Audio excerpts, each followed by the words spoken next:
a little bit. I should have been with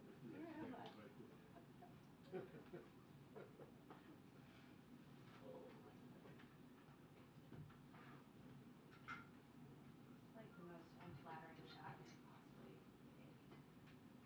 I can make it worse. Could you? Yeah.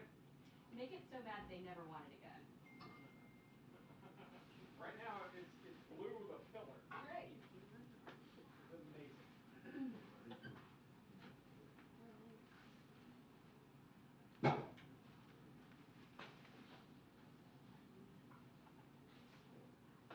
I mean, if you want to slide over and get one with Modi. Okay. I don't care. You want to sit yet? You need anything? No, I think I'm good. Do I have to be on a box or am I? Sure. Oh. You want on a box? I don't want to be on a box, but if I have to be on a box. I don't really need it. Okay. Okay. Have to be. It'll be in your grab sheet. Yeah.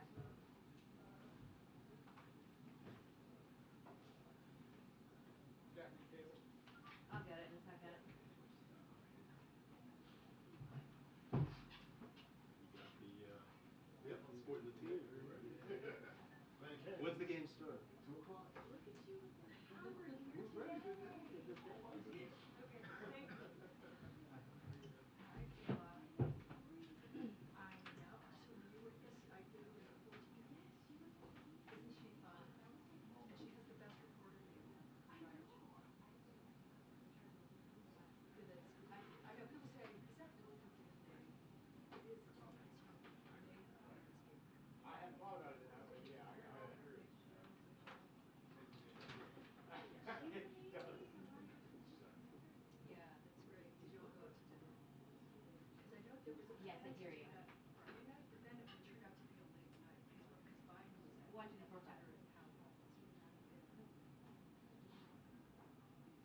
dinner at Town Hall.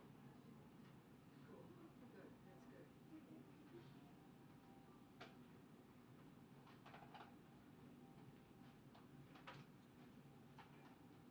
Yes, I hear you.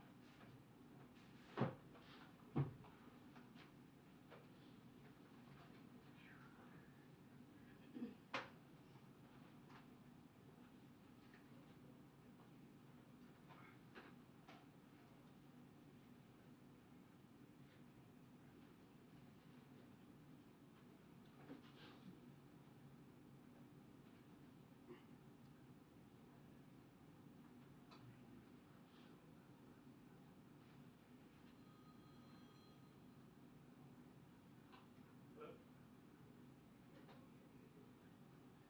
No, but I'm flying, so I can't send you details. Yep.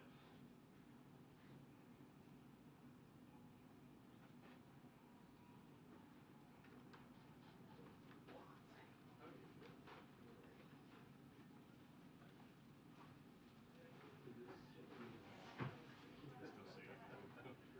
It's still safe. It's still subject to change. Yeah, Yes. it's Correct. I'm Katie, by the way. oh, hey, Joe. Yeah. What's your last name? Joe. Yeah, they're just waiting for the news.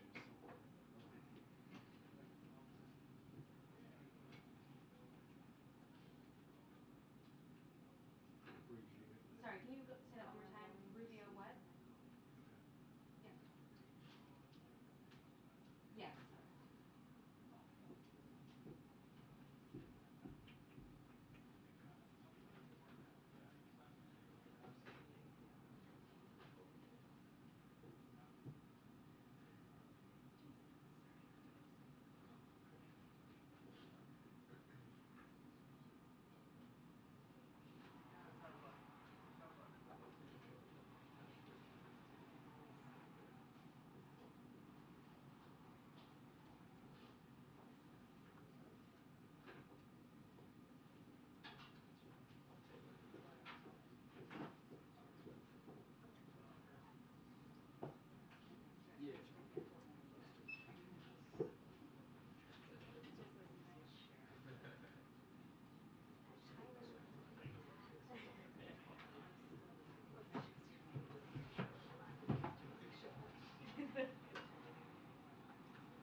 responded by sanctioning some of the Chinese entities that are involved in the country's airship surveillance program. But that's about it. And now, in light of this drone incident, Russia hawks are saying that the Biden administration has to strongly respond to a Russian fighter jet taking out a U.S. unmanned aircraft over the Black Sea, or else it'll send the message that the U.S. puts up with bullies.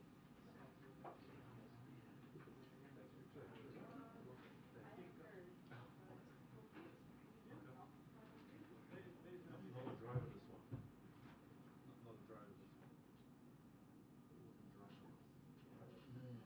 That's what I look for.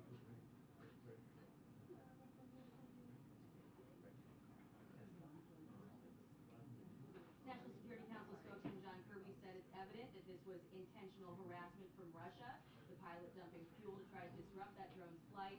Kirby also affirmed there was no reason for the Russian fighter jet to be that close to the drone, which was flying in accordance with international law. But the White House position right now is it's still possible the Russian pilot didn't mean to destroy the drone, and the U.S. is not going to great lengths to find out.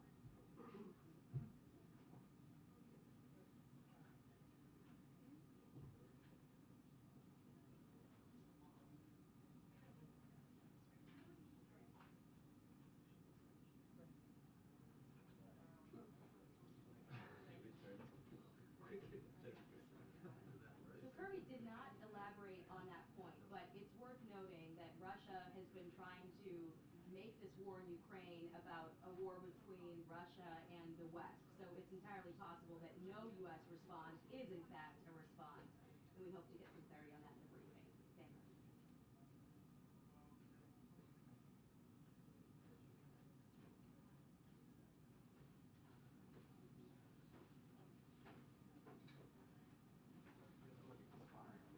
What do you guys know now?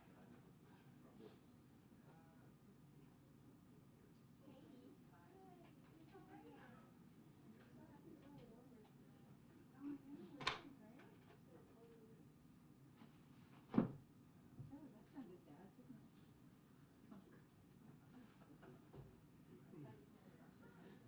Yeah. How are you? I wonder why my flashlight is on. Do these things feel bright when they work? I hate doing podcasts when you're just so But we love it. torturous. We love it. Oh, thanks. She's all set, just in this case of that. Oh, this. Yeah. Were you here the day? Were you here when my looking at my address?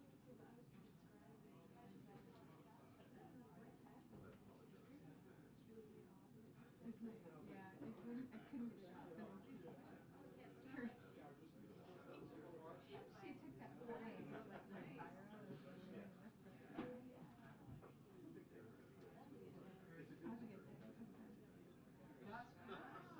So why not sports? I am rooting for us. I don't know about you. Well, I mean, aren't they gonna get just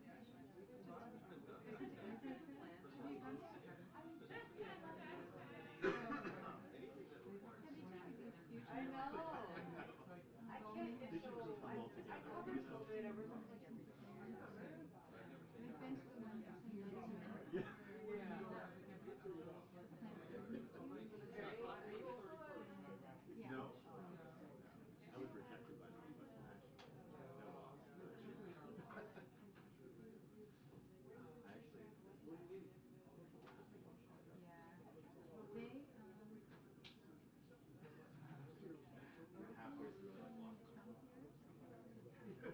well, can I show you a cool school pride photo? Literally, they're, rioting, pulling out because their street was closed. Remember after the Stranger Things closures? oh, did you? Yeah. Legendary. They were just shoving their guitars so they could start out. Look at this. I hope she's wearing that tonight. Look at this. Look at this jacket. What a sick jacket. I don't have one. I know. I don't even have any of this. She's got sweater dress. She's got a jacket. I see people like Yeah, walking around. yeah, I will. Part of me is still like, She's there to literally be a prop, you know? That's the whole point. Trying or something. Yeah.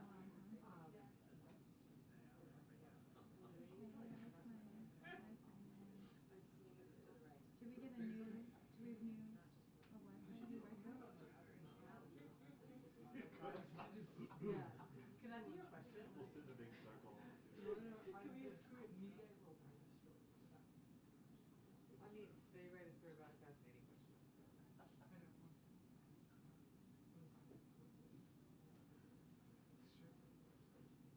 I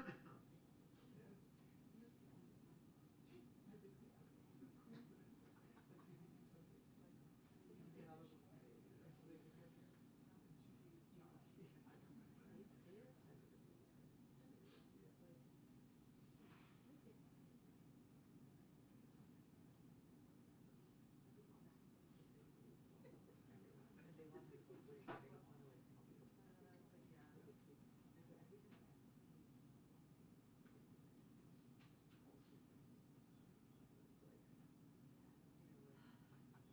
you know, like once forever, never since. I was like, no. Once forever. Yeah, like, Just I stick think with your I face. think they think I'm like a forever friend. And it's because I'm the operator. Yeah. Like an operator, like trust me, I would not be like brave and You're gonna get like one of those like oh god.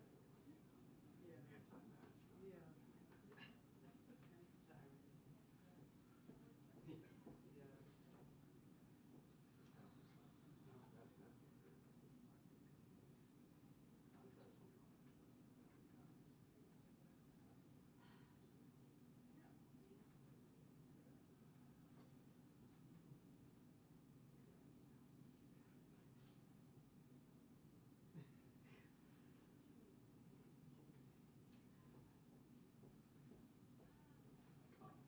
Yeah. Hmm? You come. Is that you? Yeah, just give me a shot. Yeah.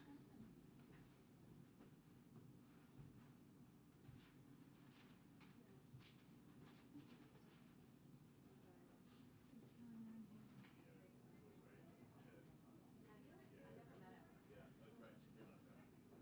I don't think so. I don't think so. Thanks, all right? Yeah. Keeping the crew there. Where were your team planning yesterday? I was invited to that. Piers today? What was? Piers, there was a Georgetown University and Northern Ireland thing, which was Enjoy. really fun. Who it is? Oh, okay. Yeah, how's it going? Did they say anything about Good. like No, it was very. Oh, let me look. The main team was, well, women played. Oh, I mean, I know them.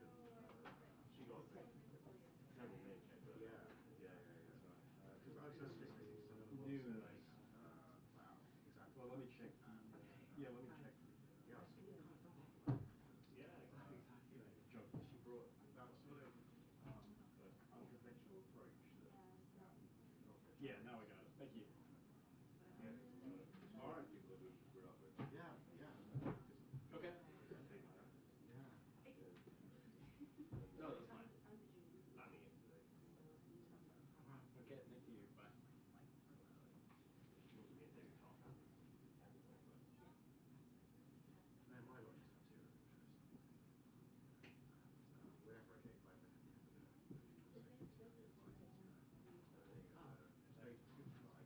I never go. For the sake of just never get invited to it. It's very typical that I just write about whatever I'm making. So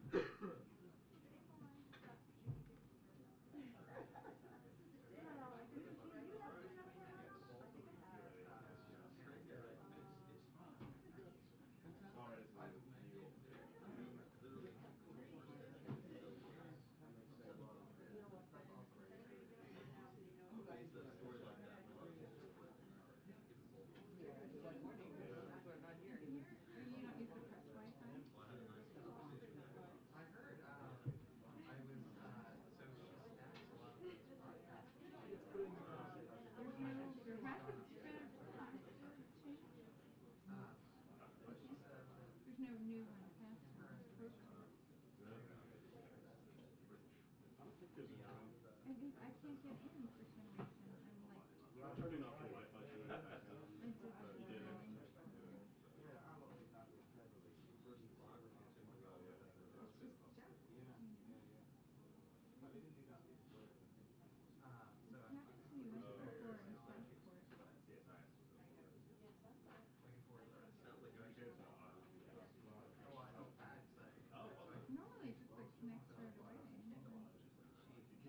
Just saying no internet. Kept the rosy children in shoes another day.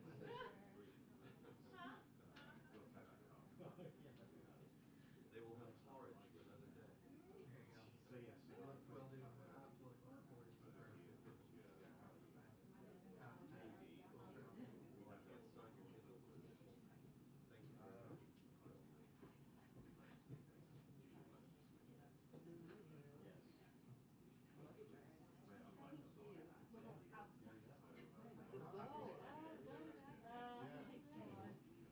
Hey.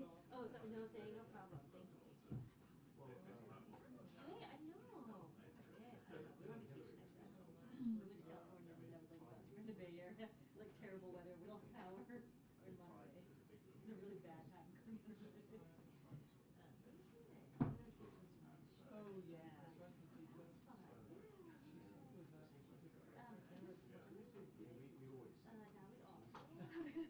At the end of it, they were like, Which "This looks worked out fun." pretty Look, well. I think she was like once every 6 months because you feel like you're going to Europe, you have to travel. I was in bed like next to the bed. Because you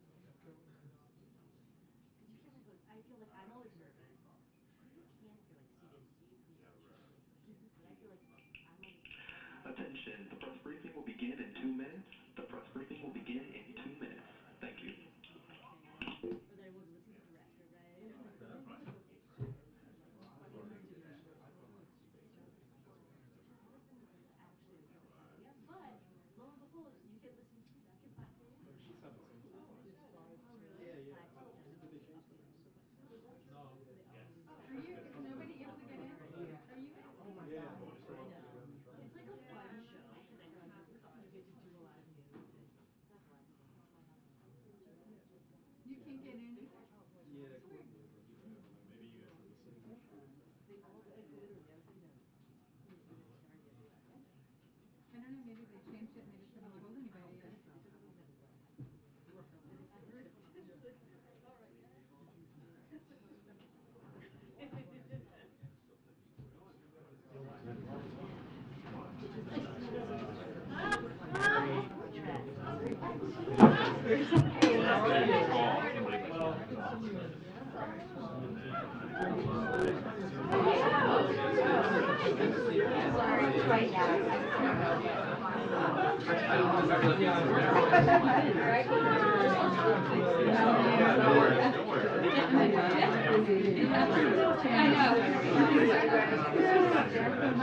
I feel like my brain is just stuck.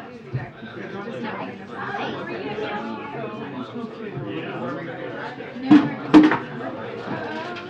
Sorry.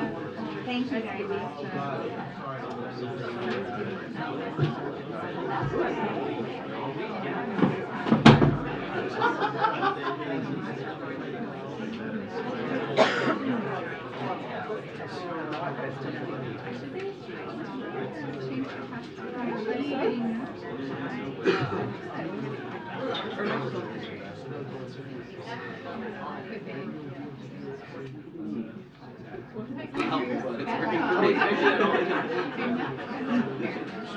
I mean, I tried. I rebooted it.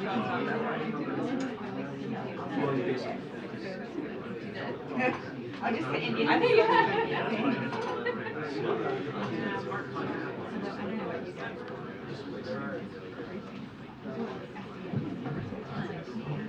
It smells lovely in here. Good afternoon, everybody. It does. It smells like, I don't know, potpourri or something. It smells lovely. Welcome back to those who traveled with us out west. It was a really great trip. Three days of wonderful activities. Okay. So tomorrow is one of the president's favorite holidays, and many of my colleagues as well, as I've been hearing all day long. And so it's St. Patrick's Day, as you guys know, and it's also, fun fact, my mom's birthday tomorrow. So thank you. That's what I was about to do. I know she's watching, so you guys have to behave. My mom is watching. Happy birthday, Mom. So President Biden will host Leo Varadkar Taoiseach of Ireland here at the White House for a bilateral meeting and St. Patrick's Day celebration, continuing a long-standing St. Patrick's Day tradition here at the White House. To kick off the celebrations, Taoiseach and his partner, Mr. Bennett, will join Vice President Harris and the second gentleman for breakfast at the Naval Observatory, where they will be serving eggs St. Patrick's, of course. Apparently that's a thing. It's going to be exciting. Later tomorrow morning, the President will meet with Taoiseach for a bilateral meeting. In the afternoon, the President and Taoiseach will go to the Capitol for the annual Friends of Ireland luncheon. And in the evening, the President and Taoiseach will return to the White House for the St. Patrick's Day Shamrock presentation ceremony and reception, including a special performance from Ireland's own Niall Horan. Niall is a multi-platinum selling singer-songwriter who has toured the globe, including with One Direction. I'm going to keep my comments to myself on One Direction. I don't know who they are. Sorry. Many of you, I'm sure, do. But I know. Okay. But I know a few members of my team are truly excited about that, especially Allison. You guys all know Allison, one of our wranglers. She's been thrilled this past couple of days.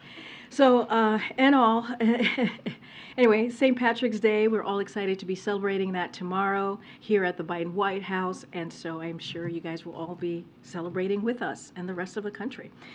But today, we have very sad news, a goodbye to one of our day ones, one of our OGs, members of our team, Kevin Munoz, who is sitting right here. Many of you know him. He was here the day one, obviously, day oneers of this administration. And since Kevin joined the Biden world in 2019 for the campaign, he has affectionately been known as our Florida man for his knowledge of all things Florida. If you have any questions about Florida, Kevin is your guy. That is his home state, of course, and Dr. Munoz. And we affectionately call him Dr. Munoz for his leadership during the early days when we were still in the throes of the COVID pandemic. And Kevin took that on without complaint and with clear brilliance and really led us through that path of what was happening very early on in the administration. And as you know, and again, just to add, he embedded himself into the core team of the White House response team on COVID, and with their strategic decisions and how to move forward on COVID-19. And Kevin has just been, again, brilliant and fantastic in that role. Those were difficult days, as you all know, working around the clock, and Kevin was exactly the right person for the job. He thrives in the pressure cooker and has been a strategic and effective communicator on some of the most complex and critical issues we have faced as a country. Kevin has also been an important spokesperson for us on issues of deep importance to the Latino community and also LGBTQ Americans, and he has helped reach Spanish-speaking Americans across the country as a strong and effective bilingual communicator. Kevin is wicked smart. And has a huge heart. He cares about all of these issues, and he cares about his colleagues, and he certainly cares about the work that we've been doing here these last 2 years, and we will miss him dearly. And but he won't go far. And also his birthday was yesterday, so happy birthday, Kevin. But we love you, and we will miss you, and thank you so much for your dedication and for your service. With that, Darlene. Thank you. 2 questions on banking.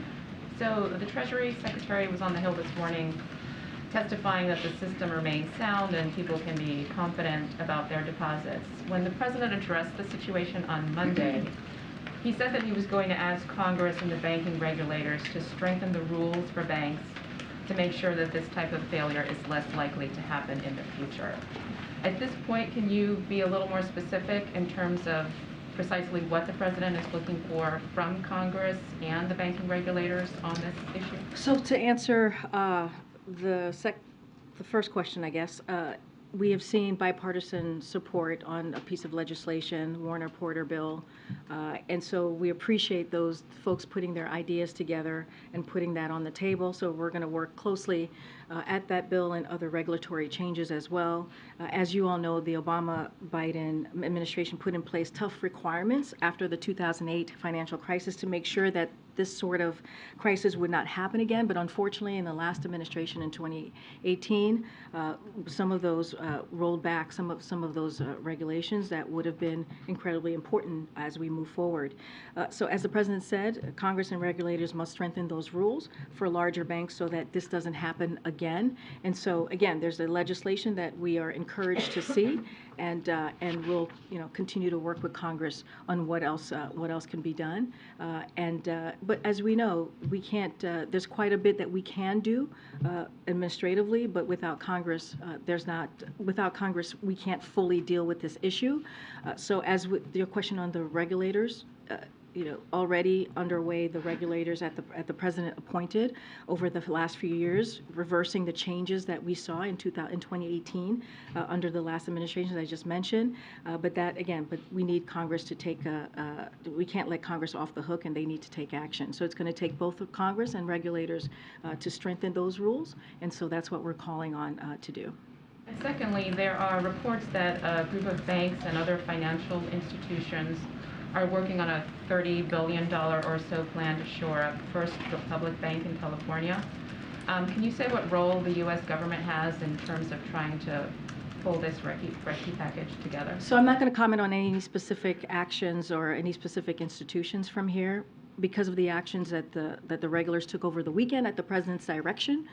Depositors know that they are safe, and banks have access to resources to meet those depositors' needs and demand. But I'm not going to get into any specific situations from here. Thank you. Okay, Mary. Question on TikTok. Over 100 million people now use this app. What is your message to them about why you're so concerned about this platform? What is the President's greatest fear about TikTok? So we've talked about this many times from here before. The President has spoken about this. Look, we want to make sure that our administration. Okay. We're okay over there? Just need the gesture. It was just a budget TikTok. Oh, budget TikTok. Smart.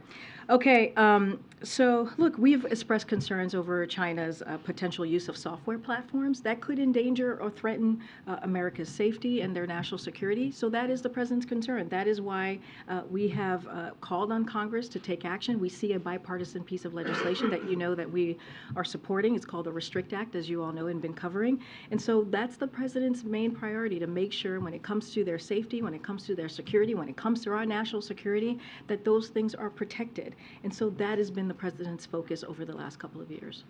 Last month, the President said he wasn't sure if the U.S. should ban TikTok when he was asked about this. Now the administration seems to be hardening its stance. You're backing this legislation, as you mentioned. We've learned, now warning that a possible ban could be at risk here. What changed?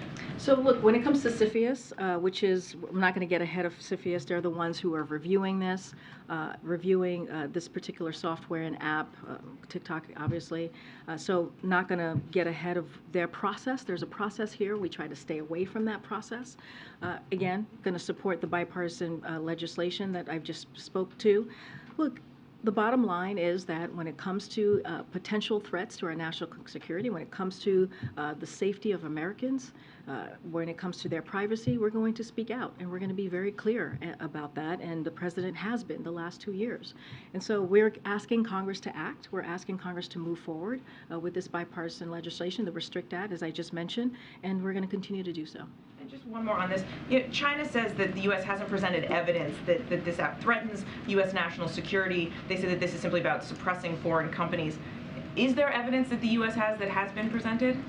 Look, what I can say is CFIUS has a process that they're going through. We're going to let them go through their process. We have concerns, as we have said many times before, about this particular software platforms, software platforms, and so we take the national security very seriously. The president takes that very seriously. The safety of Americans very seriously. The privacy of Americans very seriously. And so we're not going to get ahead of the review, but certainly we again support this bipartisan legislation that we're seeing out of Congress.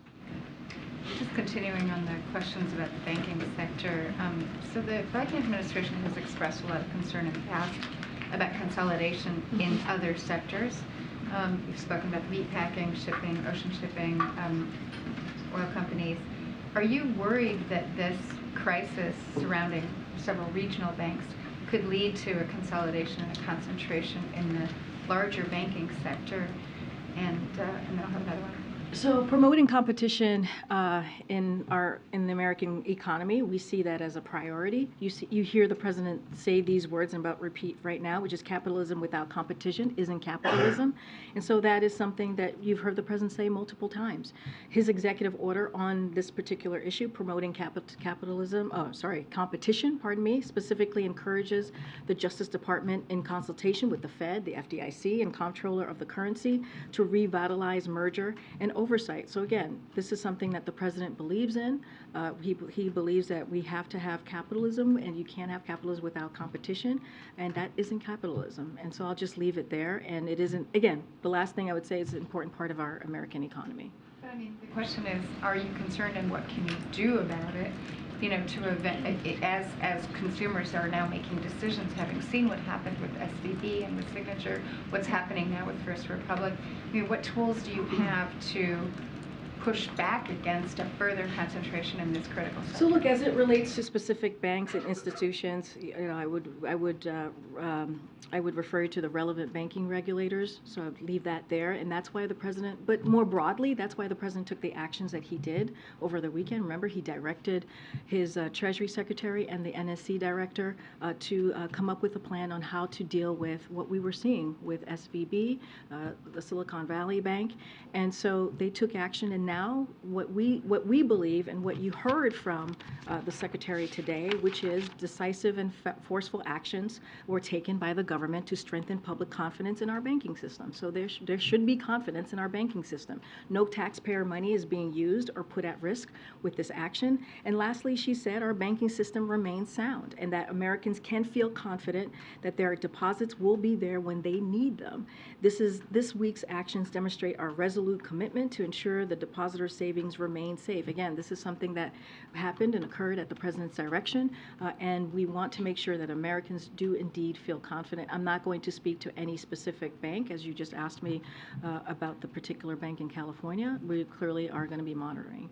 Okay, and then just on the international front, on the banking sector, you know, we've seen trouble now with Credit Suisse. The Swiss authorities are stepping in, offering a credit line.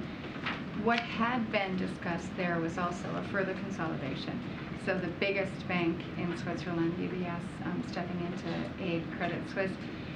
You know, would you have concerns about that on a global scale if you start to see this movement, you know, kind of happening globally? So, look, we're monitoring the situation. I know the Treasury has been in touch with their Swiss counterparts, which is important. And so we're glad that the Swiss Central Bank provided a reassurance in the form of a loan facility yesterday. But I will say that what we're seeing currently with the Credit Suisse is a distinct issue, and it's a problem. And its problems are not related to the current economic situation, the current economic environment. Again, this is a distinct issue that we're currently seeing, and we're having the Treasury secretaries, the Treasury, I should say, more broadly, is having conversation with their counterparts. To belabor the point, I just want to see what the Biden administration's policy on this is. Do you discourage further consolidation in banking globally or I would refer you to the Department of Treasury. They have been in close contact with their Swiss counterparts as it relates to this particular issue, this particular bank. But again, I want to be very clear. What we're seeing with the Credit Suisse is a distinct situation. It does not speak to the current economic environment that we're in. Go ahead. Thanks, Karine. You referenced the Dodd-Frank rules just a few moments ago. Do you believe that Silicon Valley, excuse me, do you believe that Silicon Valley's bank's failure could have been averted had those Dodd-Frank rules not been rolled back during the previous administration? So right now, and the president said this in his remarks on Monday, that we got to get a full accounting of what happened. We need to know exactly what happened, so we know who to hold accountable here. Right now, his economic team, the president's economic team, is focused on stabilizing the financial system and protecting depositors, not investors. We've been very clear about this. But again, it is not 2008. The banking system is far more resilient, on a better foundation, thanks to the tough requirements that were put in place by the Obama-Biden administration. And I just said this moments ago, in 2018, we saw what the Trump administration did. They did roll back some of those tough requirements. But again, we need to see exactly, do a full review, get a full accounting of what occurred, so we can make sure to hold those to account. And the administration moved to insure all deposits at Silicon Valley Bank and Signature Bank through the FDIC's Deposit Insurance Fund. So will that be the policy going forward for other bank failures? And in terms of future legislation, does the administration support changes to the existing $250,000 cap on FDIC insurance limit for checkings and savings accounts? So again, I'm not going to get ahead or get into hypotheticals on what the future is going to hold. And I've said this moments ago as well, which is, look, we need Congress to act, and we need Congress to take a look of what else can be done. That's why we're supporting the legislation, the bipartisan legislation that I just mentioned. Look, the president, as I mentioned also earlier, the president appointed regulators over the past 2 years to reverse the changes that we saw in the last administration. But again, Congress needs to act. As far as the $250,000 deposit insurance limit, we have more to say on the specific regulatory changes in the next few days. I'm not going to get ahead of what the regulators are going to decide moving forward. But that's something that you guys are looking I'm at. just not going to get into specifics or get ahead of what they're currently looking at or what they're going to be announcing. And then just on a different topic, in terms of the video that you guys released of this U.S. drone that was intercepted by a Russian fighter jet, can you tell us if the president was involved in the decision to release that footage and why he or the administration felt it was important to get that out to the public? So look, this is something that I believe the Pentagon believed it was important to get that out so that the public can see. I don't have any internal conversations to read out about how it came to be. I know that there's many times during this administration where we feel it's important to have transparency and to show the American people exactly what occurred. I just don't have any internal conversations to lay out for you at this time. Yeah, thank you, Karine. What is the White House's reaction to environmental activists critical of the Biden administration's approval of the Willow Oil project? They argue that the president has undermined his own goals on climate change in approving this. So a couple of things there. Look, the president, when it comes to, you're talking about the Willow project? Yeah, the Willow Oil project. Look, the president kept his word when where he can by law, right? That is important to note. And as the Interior Department said, some of the company's leases are decades old, granted by prior administrations. The company has a legal right to those leases. The department's options are limited when there are legal contracts in place. For example, the DOI solicitor under President Clinton and law professor at U.S. Hastings said they have lease rights and that can't be ignored. That's a big figure on the scale in the favor of development. And so I'll leave it there. But again, the president is delivering the most aggressive climate agenda in the U.S. history, and that is going to be his continued commitment to the American people. And so is it the position of the White House that there was no other option other than approving the permits for the project? Well, I just laid out. There was legal right to. They had legal right to those leases, right? And the president's going to do what he can under as the law permits. And so again, this is a president who's delivered on the most aggressive climate agenda in the U.S. history, and he's going to continue to do that. And do you have a reaction or response to the 2 lawsuits filed by conservation groups against the government seeking to stop the project? I'm not going to comment on any lawsuits at this time. Go ahead. On Ukraine, in the coming months, does the administration have any plans to ask Congress to pass an additional aid supplemental for Ukraine beyond the $6 billion that the president asked for in his budget request? And are there concerns about whether the political will to do so on the Hill is eroding? So look, thanks to the bipartisan congressional support for Ukraine that was passed in September, we believe we have the resources we need through the end of this fiscal year. And I think that's important. Again, that was done in a bipartisan way. So of course, we're going to continue to elevate whether any additional resources are needed based on the conditions that we're currently seeing on the ground, that we see as we move forward on the ground in Ukraine. But again, we appreciate the bipartisan support that we saw in September. We believe that it's going to go through the end of the fiscal year. And again, everything that we have done as it relates to Ukraine has been done in a bipartisan way. Thanks, Karine. You said the White House tries to stay away from the CFIUS process, but has there been any communication between the White House and CFIUS on the issue of TikTok? I don't have any conversations to read out at this time. I just don't have any. This is a process that's done on its own, separately, but certainly I don't have any conversation to read out. Just another one.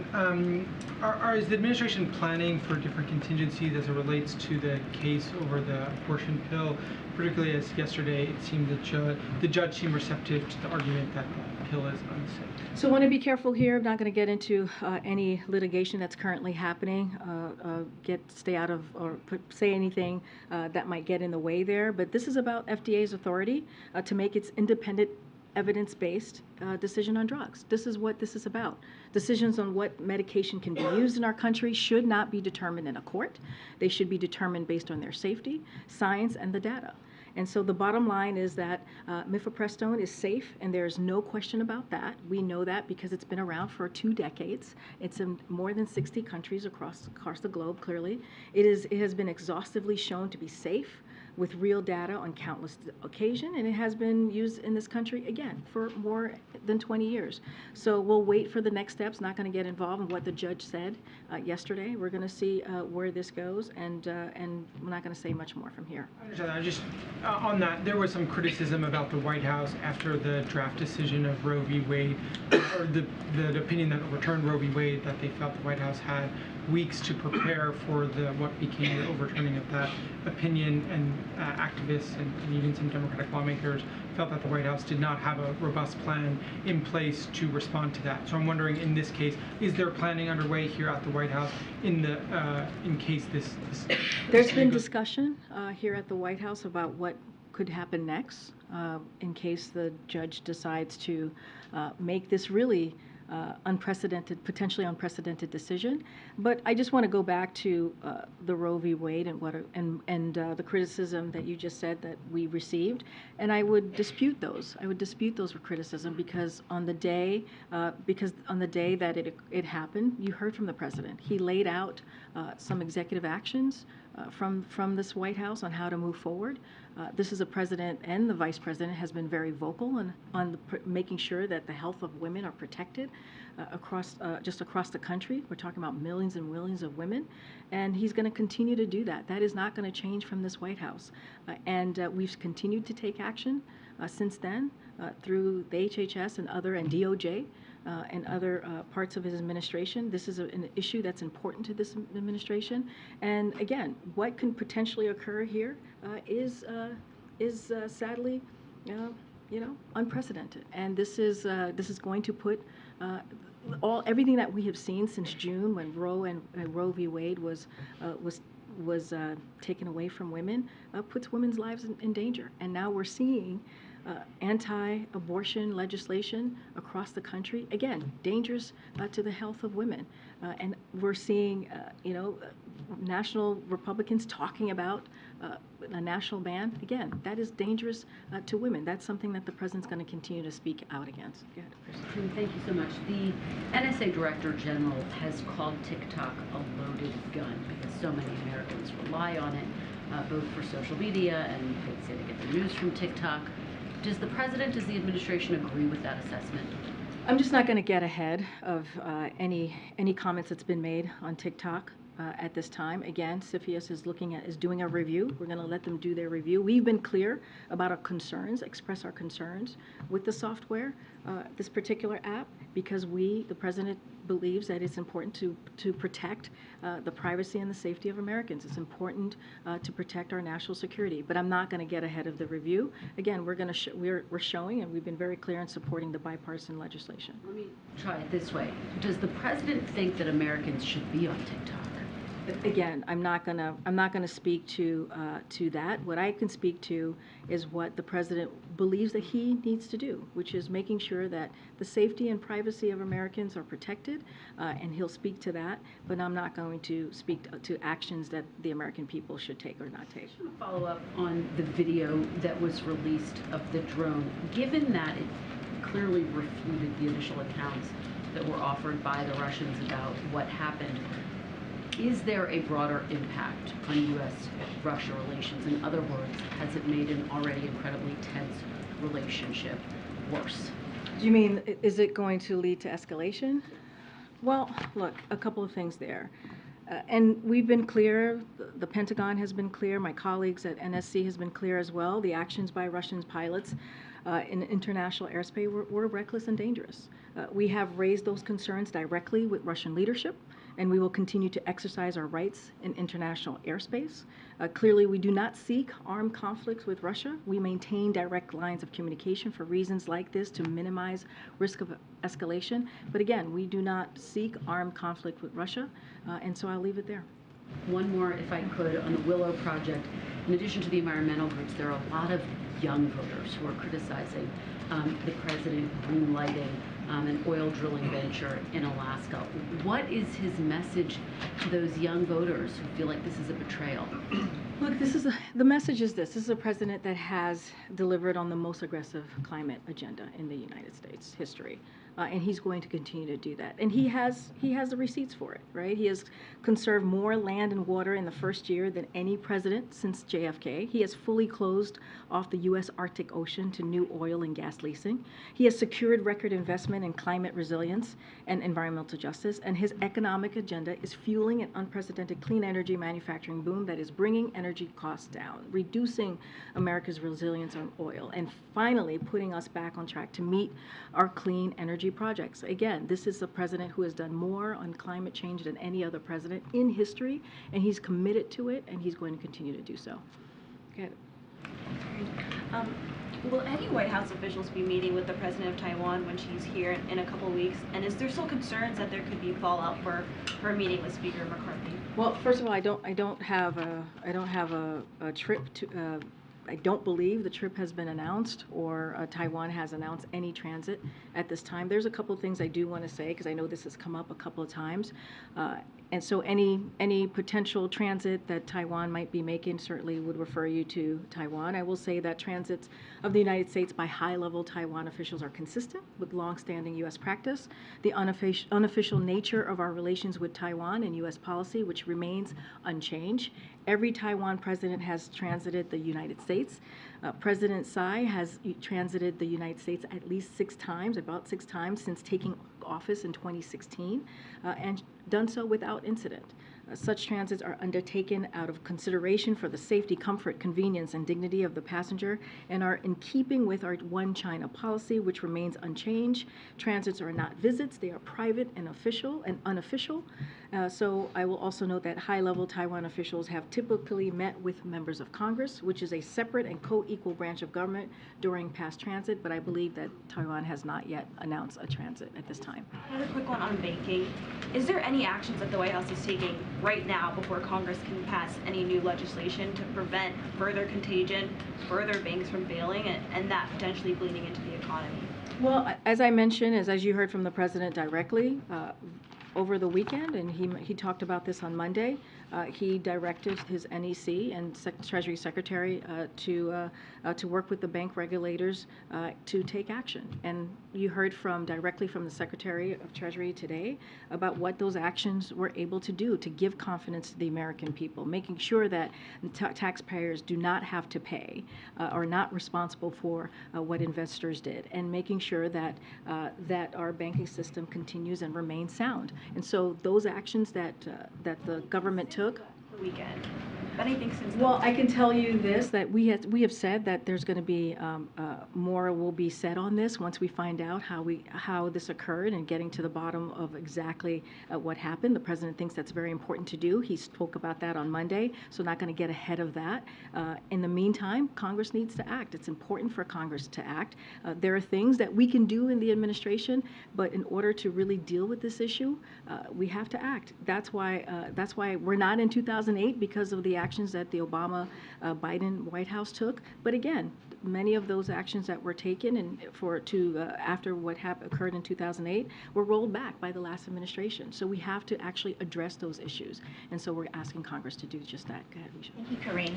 President Biden has said before that he himself does not have TikTok on his phone. Do you know if any of his grandchildren or any other family members who he spends time with has it on their phones? I do not know. I know. I mean, he spends time with them. I hear he spends time with and them. He's been I influenced hear by you. them before I to hear make TikTok, it's just not something that I'm aware of, and I'm just not going to speak to. They are private citizens. I'm just not going to speak to what they have on their phones or not. Got it. And on the Polish fighter jets, just last month the Russians warned that if the UK provided fighter jets to Ukraine, it would have serious military and political ramifications for the entire world. I know that John Kirby stressed that this was a decision by Poland, but how does President Biden think that decision will impact the war and also potentially impact NATO? So as my colleague at NSC said, Admiral Kirby, it is a sovereign decision that is made by a country. It's their decision to make. Poland has been providing, as you know, a significant amount of security assistance to Ukraine, as more than 50 nations around the world, alongside the United States, has done as well. And so, look, we are committed, and we've said this before, and because of the president's leadership, you've seen NATO be unified, you've seen the West be unified, to committed to making sure that the people of Ukraine is able to fight for their democracy and for their freedom. Remember, this is a war, as you all know and covered, this is a war that Russia started. They are the ones that are invading a sovereign nation. And so we believe it's important, along with our allies, to help Ukraine the best that we can. And so we're going to continue doing historic amount of security assistance, as we have done, and to make sure that they have what they need to continue to fight for their democracy and their freedom. I hear what you're saying about the decision making, but does the president think the decision will only impact Poland and Ukraine? Can you say that again? What do you mean, a decision? Well, only? it was Poland's decision, right? Yeah. But now that they are delivering these fighter jets, how will that impact NATO allies and the war, given what Russia has warned about providing fighter jets just last month? Well, look, we have said it is important for our partners, across the globe, to do everything that they can to help Ukraine, and so that hasn't changed, as you saw, the president was in Poland recently, had a one-on-one engagement with President Duda, and you saw their commitment by both leaders to continue to do everything that they can, that we can, to give Ukraine what they need. And the president President Duda was very, very thankful to the president for everything that we have done. We were thankful to President Duda being right there at the border alongside Ukraine, having to be one of the closest ally that has to make sure that Ukraine has what they need, but also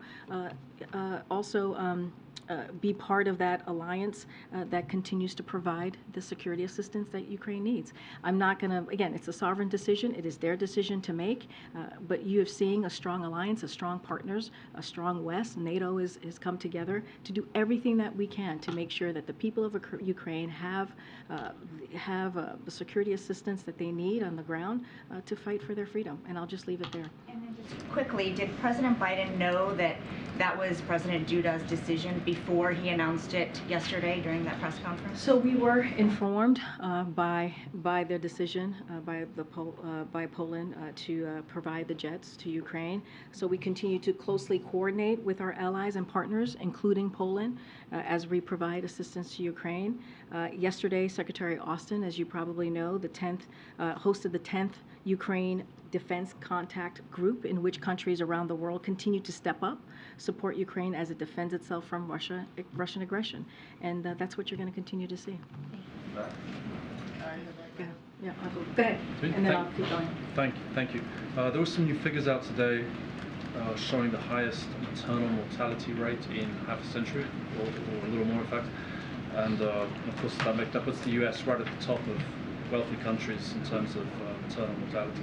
Does the White House, have any plans about this? And so, thank you. Yeah, I have a statement here that we wanted to share with all of you. Look, the data that came out today show for far too long pregnant and postpartum women have been short-shifted here, which is exactly why the president and congressional Democrats are working to improve their access to health care, to lower health care costs, and to significantly increase investments in improving maternal health. But meanwhile, what we're seeing from the other side, what we're seeing from Republicans they're doing the complete opposite, which is consistent and on brand for them, working to gut health care for Americans, repeal Affordable Care Act, and make deep cuts to Medicaid, which is the last thing we should do, given that 40% of women have Medicaid coverage at the time of delivery. It is incomprehensible, and it is incredibly dangerous, what we're seeing from our Republicans' colleagues in Congress. The most powerful country in the world should not be accepting this as a reality. This is a crisis, and we are taking action. The president and the vice president will continue this fight to ensure pregnant and postpartum women and all Americans have the care they need to stay healthy, and that's a commitment that you'll see from this president. Go ahead, April. Two questions. First, on the abortion pill in the Texas case, what happens to disadvantaged women, particularly in the Black and brown community, if this pill is abolished or not allowed in that state? What happens? So look, I'm not going to get ahead of the decision that the courts are going to be making at any time soon, today, who knows, a couple of days, going to stay out of that. But we've been very clear. We've been very clear that what could potentially happen is unprecedented. We're talking about a pill that's been around for 2 decades. It's been in more than 60 countries across the globe. That is safe. And this is something that the FDA should decide on what's safe and what could be beneficial to women's health. So yes, if this were to occur again, I'm not going to want to be very careful here. This would be devastating to that very group that you just listed out, April. So you're questioning his definition or qualification for what's safe, the judge? I'm not questioning anything at this time. This is something that the judge has to decide. Want to be very careful. This is an ongoing litigation, but what could happen would be unprecedented.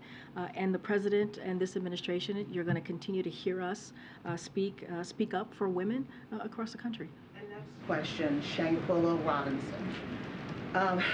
Ben Crump has sent a letter to the White House about this case.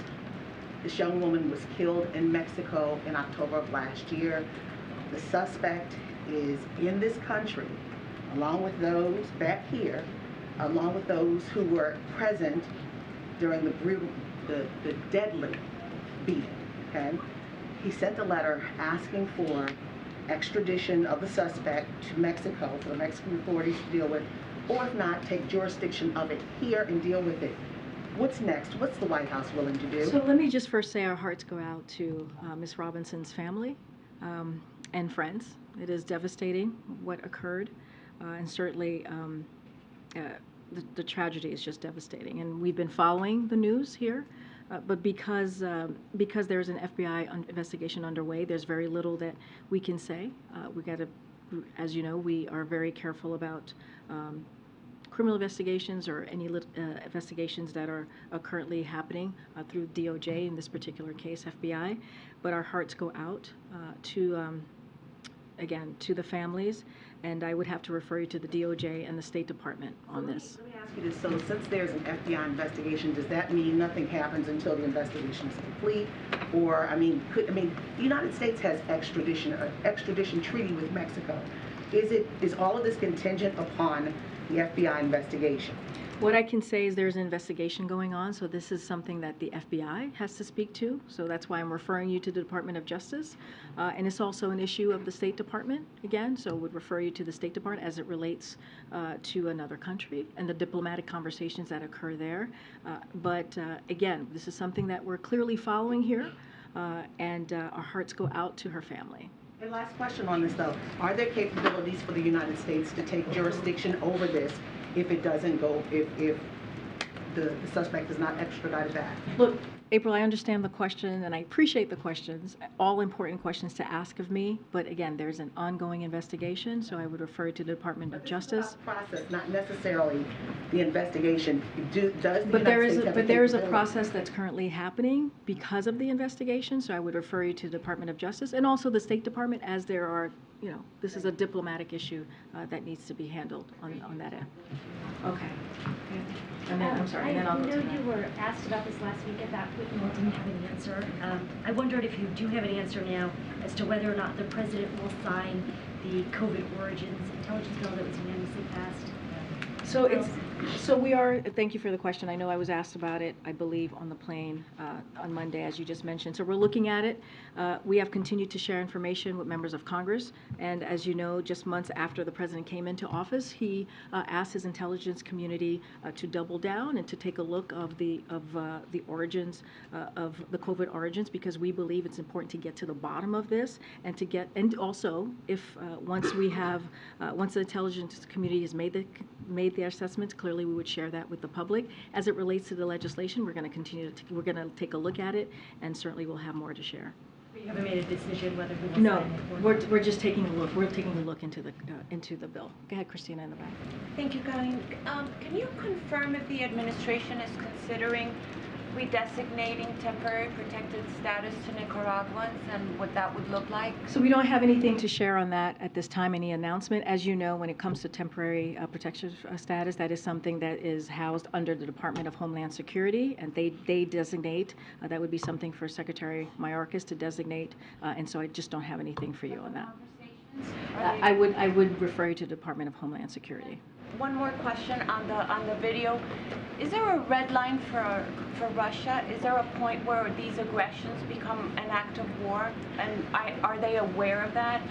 So look, as I said earlier, we have had the lines of communications with Russia has been open. We've had those conversations with Russia.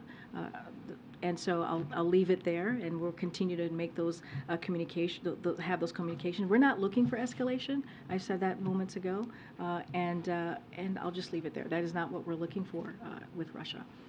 I'm going to try to take more in the back. Go ahead, Courtney. Thank you. I wanted to ask you about travel requirements. The U.S. lifted the requirement for COVID-19 tests for travelers flying from China. Do you have any update on the vaccine requirement for international travels in general? We don't have any updates at this time.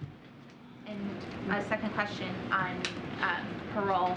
The U.S. has had a humanitarian parole program that you opened for the 4 countries from Latin America. That program is being challenged in court in Texas. Can you talk about the implications of that case? I know that that type of parole has been a tool that the president has used repeatedly in the last 2 years, not just for the Southern Hemisphere, but for other humanitarian crises. Yeah, so as you know, that parole program that we put into place is working. It's working. It's gone down. Those 4 countries crossing over, coming to the border has gone down by more than 95%. And so this is a program that the president was able to utilize because of the tools that he had in front of him. Remember, Congress is not acting. Republicans refused to take action. The president put forth a comprehensive immigration reform bill on day 1, and they have refused to work with us. So again, the president put this program together, and again, it's working. And instead of Republicans in Congress or Republicans working with us on fixing this issue or dealing with a real issue, the border, they want to repeal a program that is actually doing what it is supposed to be doing. So this is a political stunt by them. This is something that they're not serious about, and it is unfortunate. Look, we're going to secure the border. and do the work. You've heard from Mayorkas on this. Do the work, Secretary Mayorkas on this. Do the work to continue to do that. But we need Congress to act. We need Republicans to seriously come to the table and deal with it. Repealing a program that is working is just doesn't make sense, and it's a political stunt. All right, I know I have to go. I'll take one more. Go ahead, Karen. Thanks, Karine. You laid out a very detailed schedule for the President tomorrow with the Prime Minister of Ireland, but it did not include a 2-and-2 press conference. Can you say why not, and whether that might be added to the schedule tomorrow? So I think you've having a pattern with a lot of the world leaders who are coming to the White House. Look, I've spoken to this many times when it comes to diplomatic. In the briefing that it's not part of the schedule. Right, and again, I brought it up many times, and I gave an explanation. These are diplomatic conversations that happen with the countries that are visiting, and it is something that is decided in that way.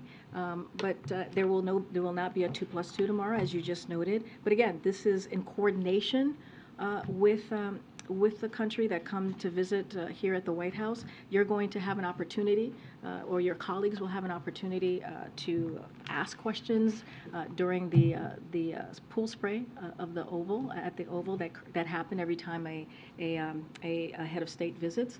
So that is an opportunity to be able to pose a question to the President or the head of state that is visiting the White House on that day. But again, this is coordinated. That's not true. He's answered questions. We get yelled at. It's not. Here's. But shout it down when we're in the shout at us to get out. I hear you guys. I hear you guys. I hear you guys.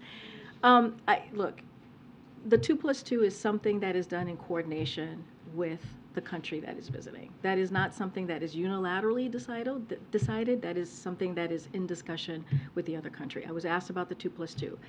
I also was adding that there is an opportunity where press will be in the room with the two leaders. I cannot speak to who's going to take questions or who's not going to take questions. As you know, this is a president that takes shot at questions often, but the 2+2 is not a unilateral decision. It is a decision that happens with the visiting country in coordination with them. With that, guys, I'll see you. Thank you. Question about how you business affairs.